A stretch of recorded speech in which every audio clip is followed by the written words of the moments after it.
এই চুক্তিটা নিশ্চয়ই আমরা দেখেছি, মানে এই চুক্তি যদি দেখি তাহলে দেখবো এটা বাতিল করার অপশন আছে, মানে 60 দিনের নোটিশ দিয়ে বাতিল করে দেওয়া যাবে। এটা হলো 1 নম্বর। 2 নম্বর হচ্ছে এই চুক্তির মধ্যে আরেকটা কন্ডিশন আছে, দুই দেশ আলোচনার মাধ্যমে চুক্তির বিভিন্ন শর্তের পরিবর্তন করতে পারে।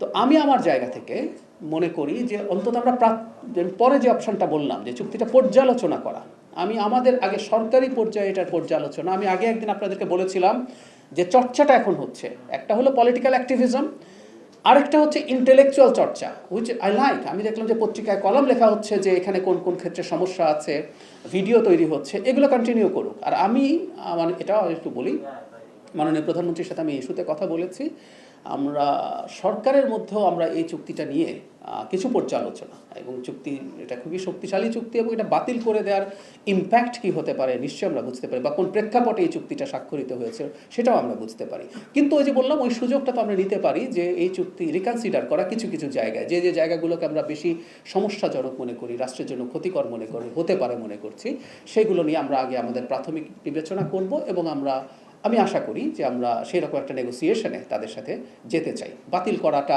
বাইল্যাটারাল সম্পর্ক বা রেসিপ্রোকাল ট্যারিফের যে সংকট আছে সেটা আবার চলে আসার সম্ভাবনা আছে। আর আমি আবারও বলছি, প্লিজ, আমি প্রত্যেককে বলছি, যতটা সম্ভব ইন্টেলেকচুয়ালি, মানে আমরা এটা বাতিল করতে হবে, দেশ বেঁচে দিচ্ছে, এই টাইপের বাইরে intellectually this are the points, এরকম বেশ কিছু লেখা আসছে, আমার ভালো লাগছে এটা দেখে, এগুলো আরও চর্চাটা চলুক। আমি প্রায় বলছি যে সরকার কোনো জায়গায় কোনো কিছু মিস করছে কিনা, কোনো ভুল করছে কিনা, সেই কাজগুলোই ইনফ্যাক্ট মিডিয়ার করা উচিত, দেখিয়ে দেওয়া উচিত। এটা আপনারা দেখাবেন প্লিজ।